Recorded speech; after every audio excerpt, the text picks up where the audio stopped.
So, as I mentioned in my intro there, we're going to start with a bit of a discussion about kind of the commercial side of generative AI. All three of you are at companies where there is a very obvious kind of commercial component of this that is perhaps a lot more immediate than it is for some folks in the audience. So, Dan, maybe let's start with you. You know, Adobe moved quickly to launch its generative AI tool, Firefly. Talk to me about the scale of the business opportunity here for Adobe, and you know, how much is this an opportunity for Adobe to drive additional revenue versus an expectation of your customers that there will be generative AI plugins to what Adobe offers? Yeah, no, and I appreciate the question and the reference to Firefly. It's not even 1 year old. Yeah. I think later this month it turns one.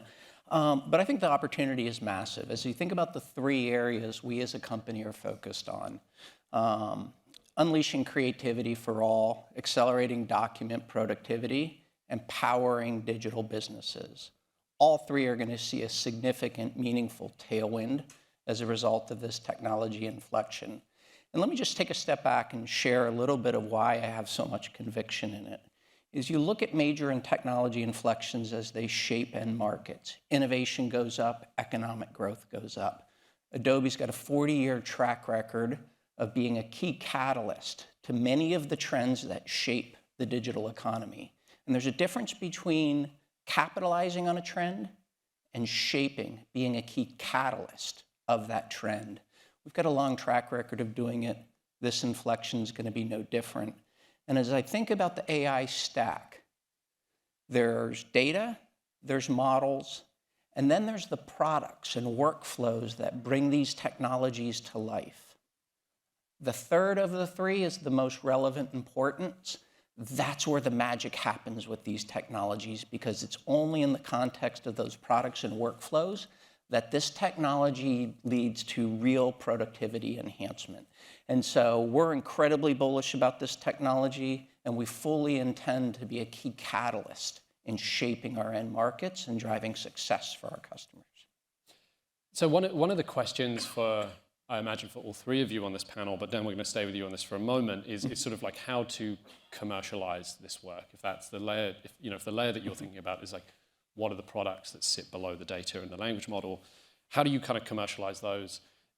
Adobe has these kind of generative AI credits that it's launched. So talk to me a little bit about how you kind of arrived at that as a decision. You know, I think this is in the context of a lot of companies kind of scrutinizing how much they spend on software and services and so on. And so the commercialization piece, I think, is fascinating, and pitching it at the right level. Yeah, what's great about the way we're positioned is we get to help our customers with both top-line growth and bottom-line productivity. So there's a uniqueness of how we engage with our customers that leads to that simultaneous benefit, which we really like. Generative credits is one of a number of vectors that we're driving from a commercialization standpoint. As you think about the accessibility of our tools and products, making them more approachable and accessible, and as we think about customers engaging with the technology, time to success, how quickly they can be productive is an important component of long-term retention. So more people top of funnel through more accessible technology, deeper level of engagement leading to better retention.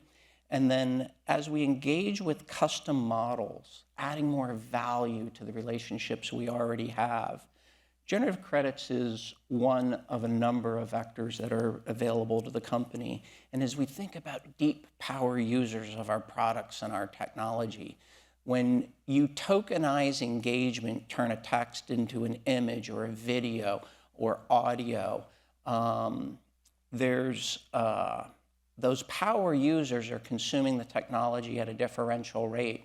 This allows them, based on that enhanced productivity, to make sure that the value that they realize is commensurate with the economics. And so there's a usage-based consumption model that sits alongside the subscription that's tailored to the power users that gets tapped into as they derive value from the technology. Got it. Okay. So Junior, I'd love to bring you in. ServiceNow launched its sort of generative AI offering, I think in September, is that right? Yeah. That's right. So you just reported on kind of the first quarter since it launched. So let's just start with, kind of what is it and what has the uptake been since it launched? Yeah, so we've been ServiceNow has been investing in AI for years and years. We actually had our first AI SKUs launched back in 2018. That was more predictive AI. And we saw pretty great uptick both on pricing as well as penetration in our user base. So fast forward to September, we launched Now Assist, which is our generative AI SKUs. We launched them on September 30th, so one day left of the quarter, and we actually had several multi-million-dollar deals just in that one day. Q4 was the first full quarter of the launch, and it was by far our best performing new product launch ever to date. And so the opportunity is vast, and it's all about really driving value for customers. What we've done is we've infused human-like conversational interfaces throughout the platform. And it's about getting the users, whether they're employees or customers, the information they need much faster and more reliably and more accurate. And then it's about getting developers more productive. And so we're seeing an uptick across the board, across the platform portfolio. And I think Gartner estimates that $3 trillion is going to be spent on AI in the next until 2027, with a third of that going to generative AI. So the opportunity is here and it's now. And we're seeing lots of interest from customers across the board. And it's always about value add, right? And so how are customers going to get to value more quickly? When we think about that, we try to leverage 10% of the value internally in pricing and give 90% of the value to customers. And so those conversations are extremely powerful, and there's not one CFO or CEO that I talk to that is not really leaning in to what Gen AI can do for their business, because they believe, and I completely agree with them, that it's not only a productivity win and a cost savings win for them, but it's business model innovation, it's top line growth. Mm-hmm. And so we're really excited about the use cases for ServiceNow. How do you differentiate what ServiceNow offers? You know, all of your peers are, you know, coming out with a generative AI offering, and I'm sure everyone in this room gets pitched something generative AI related, frankly, all the time, probably twice on Sundays. So like, how do you differentiate it and say, like, you know, ours is the real deal? Well, our strategy right now, I think, is unique in that we are focused on domain-specific large language models within the ServiceNow platform already. So it's customers or new customers that have already worked with the platform, understand the platform. And so if you're working on ServiceNow, to have that incremental capability and that incremental value add, if you think about it, it's like, what CFO is going to say, I don't want AI, I just want that standard SKU? No, they want the power, and it's within the ServiceNow platform. So all the great workflows, all the great abilities to scale your operations, it's already there and it's already in the business. And so other companies are doing the same within their platforms to supercharge. Back to your question initially, how much of it is us leaning in and believing in the top line, or customers pulling for it? Yep. It's both. Like, yep. Customers are going to, if they're not asking for it already, they will be very, very quickly. So those companies and those platforms that are building it in have got to really pick up pace and do it faster. Okay. So Amberine, I'd like to bring you in. Tell me a little bit about how Airtable is thinking about this from a commercial standpoint, and then we'll move the conversation on to sort of generative AI for the internal finance function. So. Yeah, absolutely. So we're really excited about how to leverage Gen AI within our existing platforms. We're a low-code platform. We already work with 80% of Fortune 100 companies to enable their knowledge workers, citizen developers, to create apps for their day-to-day work and their workflows. So it's a really natural point to insert generative AI, which is very use case specific, integrated into the data and the workflow that already exists. And so it's basically making things faster, making things easier, allowing Gen AI to use the context of all the data more so than a human can. And we're thinking of it as, you know, the big kind of functional use cases for us are marketing, product, sales, operations. And so we think of Airtable as sort of the co-pilot for all those operations, just like our engineering teams are using GitHub Copilot, and developers are probably the first in really getting efficiencies on Gen AI, but we see that happening across these other functions. And I can give you sort of like a internal and customer example of how that comes to life, or digital product team, as you can imagine, is most excited about this. And they've been ingesting all of our customer feedback using Gen AI, which means reams of data from Salesforce, from Gong, from web. Gen AI then categorizes it by topic, sentiment ranks it, sort of -5 to +5, puts it in prioritization of what will make the biggest impact for customers, literally sort of responds with its own ideas of what product could we create to answer that feedback. How would we describe it? What would we name it? Now, as you can imagine, it's really important to have humans in the loop on this sort of workflow automation. And so we believe strongly in like human creativity and judgment. It has to be there. And then Gen AI can be there for enhancing scale and just sort of machine scale context gathering. And then our product team literally then attaches that into the marketing workflow where they're generating messaging and ad copy, emails that get better open rates and conversion. So that's our internal enthusiasm on our dog fooding. Externally, we have one of our really large cloud customers. They already use us for campaign management on the marketing side. They're now using our Gen AI pilot to generate ad copy, depending on what the creative brief is, what past performance is. They're finding existing marketing assets that otherwise wouldn't have been tagged to this specific initiative, so it reduces content waste. And so I sort of have been thinking of it as this really exciting, like win, win, win, win. You save time, you save cost, you improve revenues by faster speed to market, better conversion, and then really powerfully, our employees just seem happier because you're taking away the tedious tasks and the manual tasks, giving them more powerful content, and then their creativity and judgment is still the primary focus, and I think it improves retention and satisfaction. And for engineering teams, that's a really big deal as a CFO to see engineers happy as a software company. So Sure. It's been really exciting.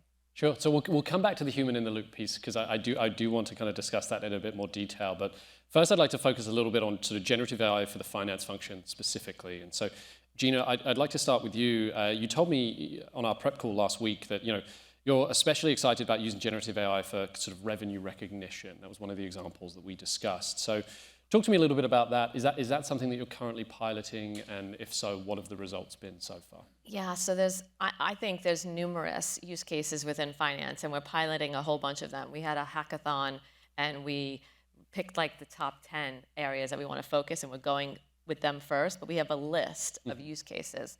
FP&A is a big area, automated forecasting. How do you forecast like a top line or bottoms up, and what's better? So we're doing a ton of that. But the revenue recognition piece is super interesting. If you think about it, it's all based on complex contract terms, right? And so the sales organizations ping finance between 3,000 and 5 times a quarter on just trying to understand the best way to formulate the contract to get the right rev rec.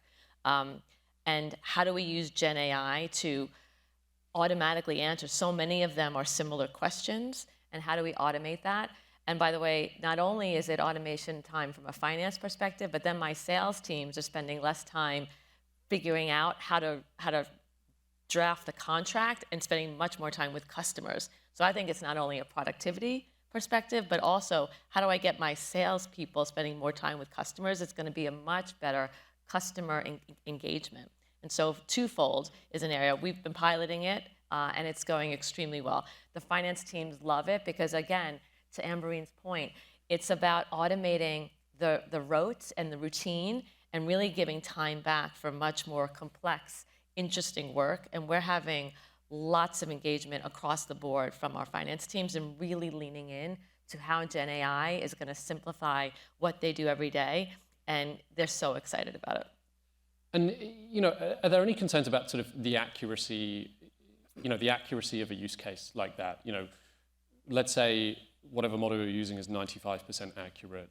We talked about having a human in the loop, but what has the pilot revealed in that regard, and like what kind of safeguards have you put in place to make sure you're capturing that 5% of concern? Well, I think the point is that the human interface is super important, right? There's always going to be a check on the back end as to does this contract term meet what it needs? And so there's going to be that review. but it's that interaction, that back and forth, email exchange. Do you understand getting on the phone? Do you understand that? That's able to really be automated. So you're 100% right. Accuracy is really important, but that human interface and interaction is extremely important. And by the way, CFOs, I don't know if you've gotten the rep in your rep letters yet. A lot of the big 4 accounting firms are repping, asking you to rep to make sure that if you're using AI, that there's that back end kind of closed loop around it. So really important. It's a great point. But it's not to say that we shouldn't be afraid of using AI because of that. You just need to manage around it, just like we've managed around other technology evolutions in the years that we've been CFOs. Sure. Dan, similarly, you held a kind of a finance team hackathon, which I think you said you generated about 100 ideas of sort of specific use cases.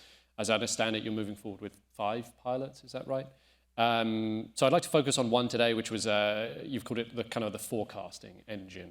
So I think this touches a little bit on Gina's point about sort of FP&A and so on. So tell me again, how will this work, and ultimately what is the sort of end goal that you think is attainable, and how far away are you from reaching that?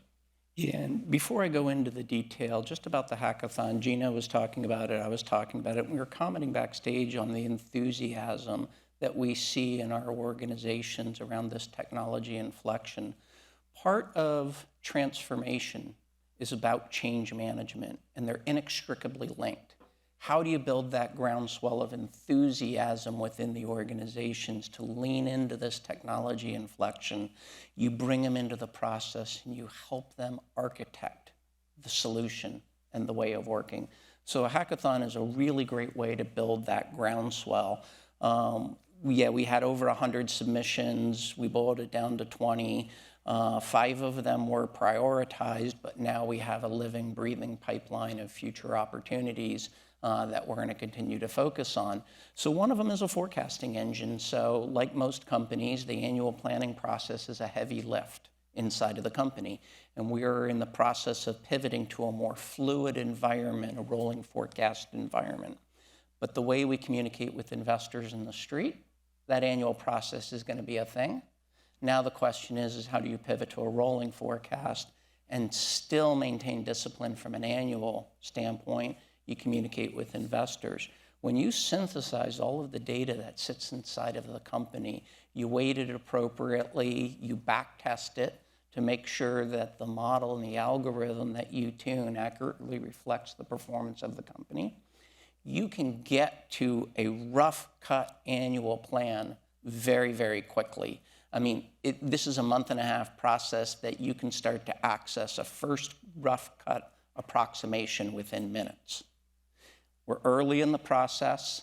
We did let's see what this spits out from a prior year, and it was probably 85–90% of what the teams ground through, and it was done within minutes. So it's a really powerful tool to sit alongside the planning process.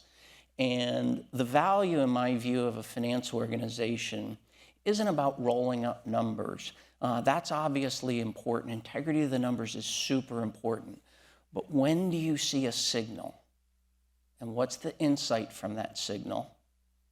When do you take action based on that insight? And how long does it take you to drive impact?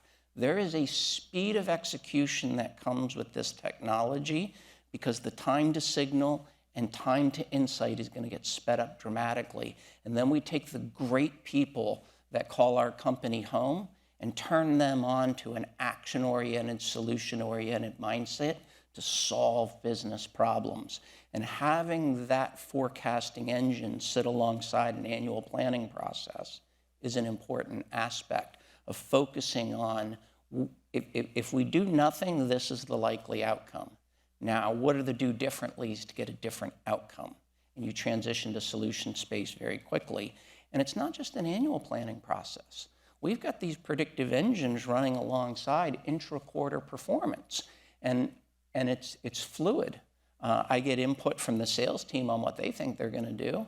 And I've got my predictive engine. And it's like, well, we disagree on that, and we disagree on that, and what actions are we going to take to shape the outcome to get where we need to be for the quarter? and then we take a look at it at the end of the quarter. And the accuracy embedded in this, if it's done well, is pretty impressive.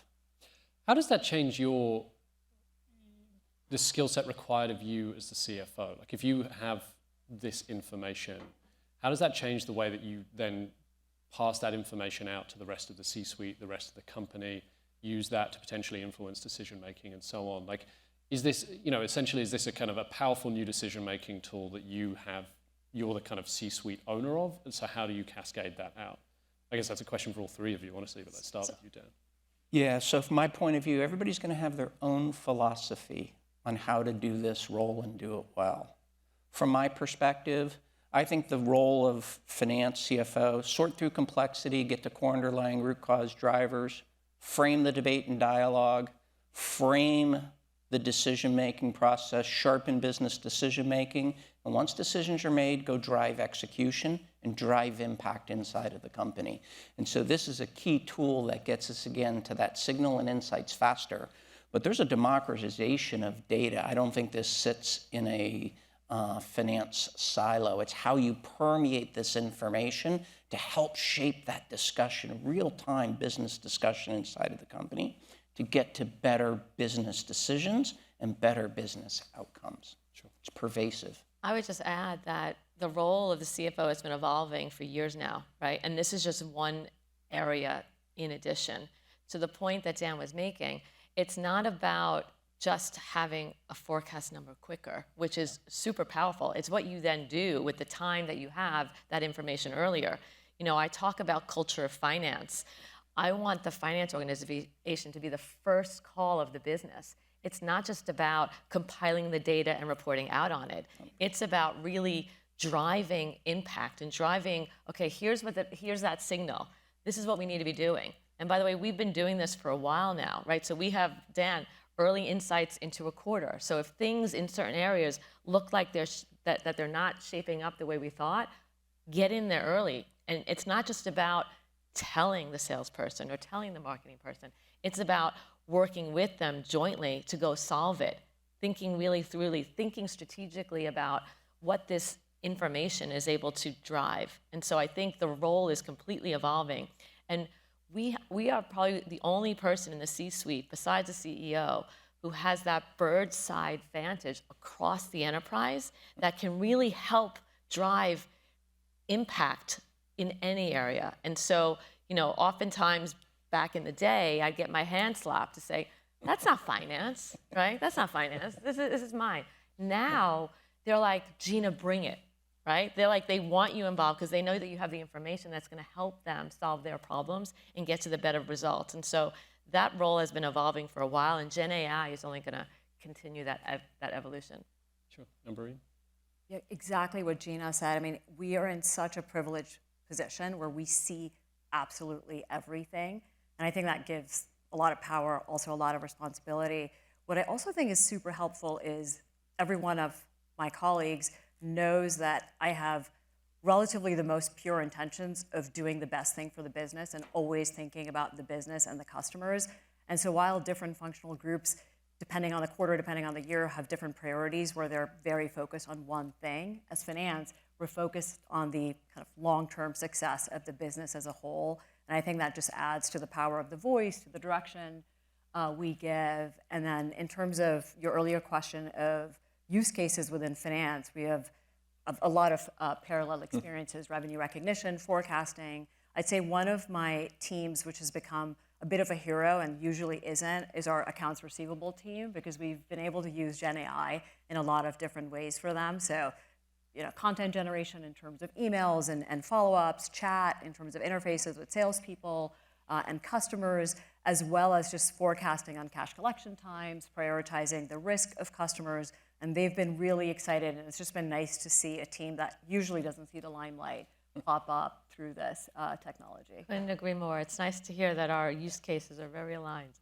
Yeah, I would say just on your point, Amber, Safety numbers. Yeah. We had a CIO Network Summit a couple of weeks ago, and the CIO of Cisco was on one of the panels, and he shared a similar anecdote to yours, but from an HR context, where he said the response to recruitment emails that they send out is significantly higher when they're generated by a generative AI tool as opposed to by a human, because it sounds counterintuitive, but it's more personalized using the generative AI tool. Not cut and paste, right? Yeah, yeah. But I'm curious, for this panel, with some of these use cases that we're talking about with finance specifically, right now, generative AI is quite expensive, whether it's like, the commercialization of the models, the licensing, an enterprise license for the model itself, whether it's the data that is required to be fed into that, whether it's the human time required on the front end to get these things up and running. So how are you thinking about, the cost of some of these use cases that you're thinking about internally, and how long they'll take to kind of pay off? Like, the value of what you've just described is clearly transformational, in theory. Are you there yet, and how do you weigh cost versus return? So I'll start there, because I think it's a really important conversation. A lot of CFOs are all about ROI, and it's super important, right? And it's about how quickly am I going to get the productivity, and what does it mean for cost savings? I think this is a whole different ballgame, and I think you've got to invest upfront, because if you don't, you're going to be left behind. And how I think about it, and it's really hard to kind of pinpoint attrition, for example, but we go back to the employee engagement perspective, and this is not just in finance, this is across the board in the organization. But when employees are doing more creative, more impactful work, they're much more engaged, which means attrition is lower, and you get to, which is expensive from a cost perspective. But even more importantly than the cost, it's keeping that brain trust internal and inside. That is invaluable. So you've got to be able to take the numbers, but also take the opportunity cost of not doing it into account when you're really thinking ROI. And that's across the board, whether it's a finance or whether I'm selling to a customer. When I'm talking to customers, it's about the value add and the productivity, but it's also about what happens if I don't invest today. Right. One of the first acquisitions I greenlit when I joined in 2020 was a company called Element AI.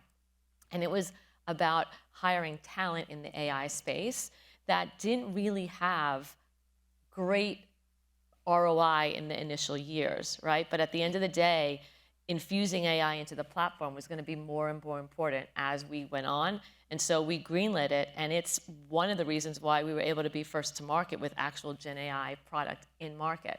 And so as CFOs, you need to be a little bit more open today, I think, than maybe in times past, of really investing in front of the curve.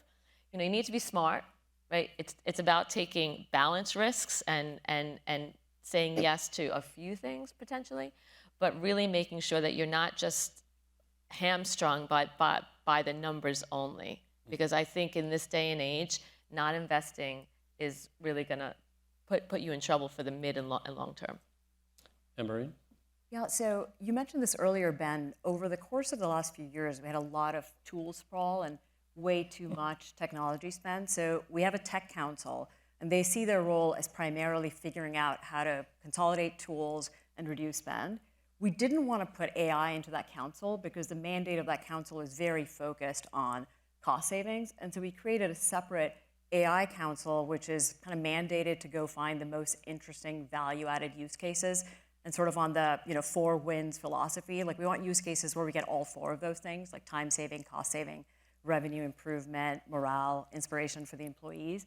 And that AI council is looking at the world differently and surfacing different use cases. And I review those every kind of week or 2 weeks. And I'll often come in and be like, why did we say no to this? And the answer will be like, we weren't sure about the cost versus value. And then we'll talk through, are we underestimating the value to make sure that we push on that use case? I think when it comes to commercialization, as buyers of software, we're seeing there's a lot of evolution. Like, we're seeing some vendors price at 0, others price at like 80% of their base product. And I think everyone's trying to figure out exactly where the value equation shakes out. What will the take rate be at different pricing? So I think there's a lot to be learned about the evolution of what will this cost us over time. Got it. It's an interesting point, though, what you bring up, and we're hearing this a lot because we get the question, I'm sure you do, Jen, as well, of, how are IT budgets being allocated to Gen AI versus the other pieces? Yep. And while you're right, they're definitely focused on cost takeout because of the application proliferation that we've seen. it's one of the reasons why you're seeing a lot more platform consolidation. Like instead of having best point solutions in different areas, which by the way is very costly and from a security perspective, a nightmare, to platform consolidation, which really enables, I think, much an interesting way of how CIOs are thinking about their budgets and spend. It's like you're being mindful of costs here, but taking some of that savings and allocating it to the Gen AI and like the modernization and the IT of the future. And I think that's what we're seeing when we're talking to customers. I don't know, Dan, if you're seeing the same. Yeah, 100%. I agree with everything Gina and Amberine just said, and I'll augment it, build on it with 2 comments. Change is coming. We have a choice. We can lead or we can follow. We can lead or it can be imposed upon us. I know where I am on that equation, but change is coming. Second thing, not everything that can be counted counts, and not everything that counts can be counted. And so this is one of those periods of time where we're going to have to put on our comfort hat with ambiguity and be smart about the choices we make. Prioritize, focus on business impact, super important. And be able to pivot. And be able to pivot. Yes. So if something you made a bet on is not coming to fruition, pivot fast and go to the next one. We're going to open up to audience questions. I think we'll have time for one audience question. If anyone has one, get your thinking caps on. But I guess my follow-on question from what you're just describing is like, how do you make sure that you don't overcommit? How do you make sure that in a year, 2 years' time, you don't turn around and go, we spent, that really was quite expensive. Any thoughts on that? Well, like you're all very enthusiastic about this, but there must be a ceiling. Yeah, and I mean it in all sincerity. We see it on our product teams, hyper-focused from a prioritization standpoint on what really is going to move the needle. That's the external-facing aspects of our roadmap. Yep. This stuff is going to be expensive to invest in. There's going to be a dynamic where that line is drawn. What is below the line today may have been above the line yesterday. Be focused and prioritize. We can't do 100 things well. We're doing 5. We're taking a journey. We're going to learn a lot in this process. The 5 that we're initially doing are solving real business impacts. You see the pull through from the business, our business partners, and we're not getting out over our skis. We are moving fast and we're being aggressive, but we're not getting out over our skis. And eventually you're going to develop this flywheel inside of the company where you can do more and more and develop momentum, but it's going to be based on proof points and real experience as opposed to discussions and conversations. The only thing I'd add to that just very quickly is prioritization 100%. As CFOs, I think we have a really important seat at the table to help the company prioritize.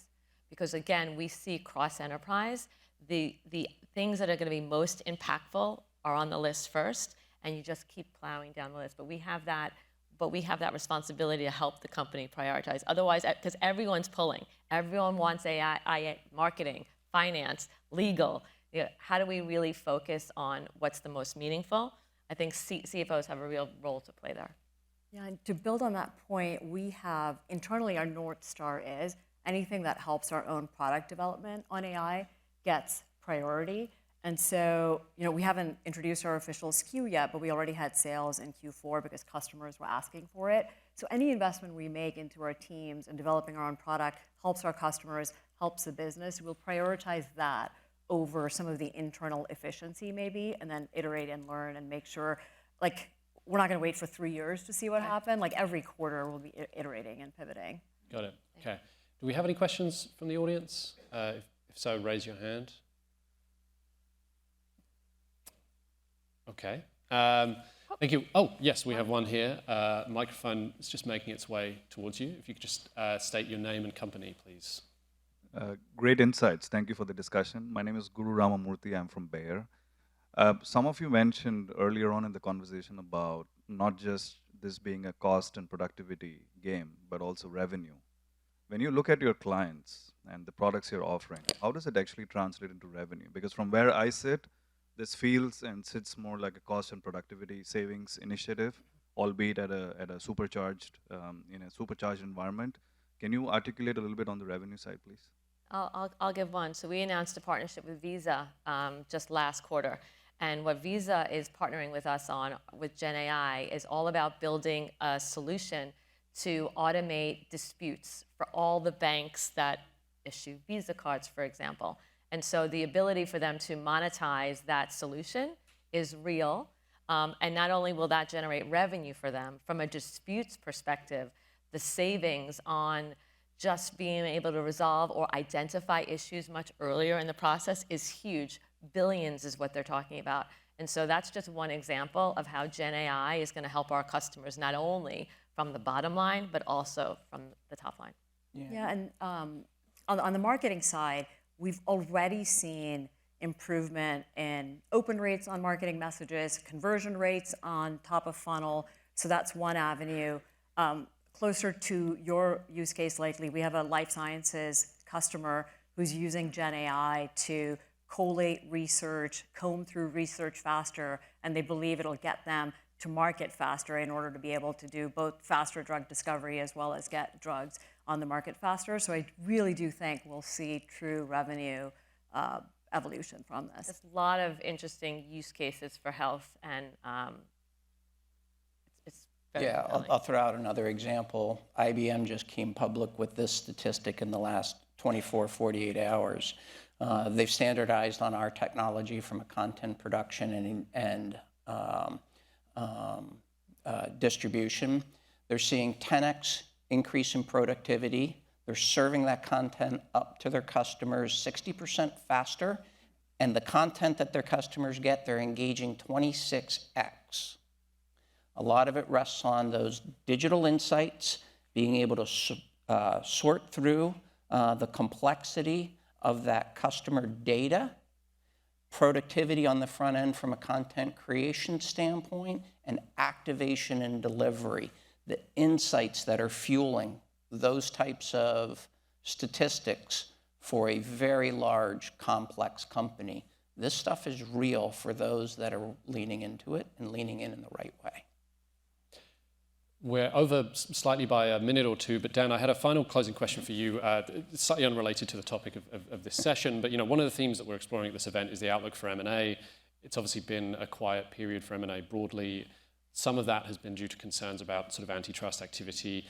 Adobe recently sort of walked away from its planned acquisition of Figma. What did you learn from the process? And given the sort of antitrust environment, is Adobe still in a position to be opportunistic, or are you planning on sort of wait and see mode for a little bit? Well, the great thing is, for all the reasons we've been up on stage talking about, we've got an enormous set of opportunities in front of us, and we couldn't be more excited about what's in front of us. When I take a step back philosophically about what it means to sit in seats like this, the CEO seat, we plan a decade out. We think about what it's going to take to win and win big in our core markets, to be a leader, to inflect those markets, to be pervasive in the way in which our customers get work done. Regulatory environments ebb and flow. Mm-hmm. Strategic decision-making of enterprises doesn't. And so nothing changes as a result of an ebb and flow in the regulatory environment. We're going to do what we've always done, which is drive a strong organic engine of innovation. We'll complement it from time to time with inorganic activity, but we're going to be thinking long-term what it takes our company to win. We find an opportunity, we're going to go action it, and we're not going to try to be prognosticators of the ebb and flow of a regulatory environment.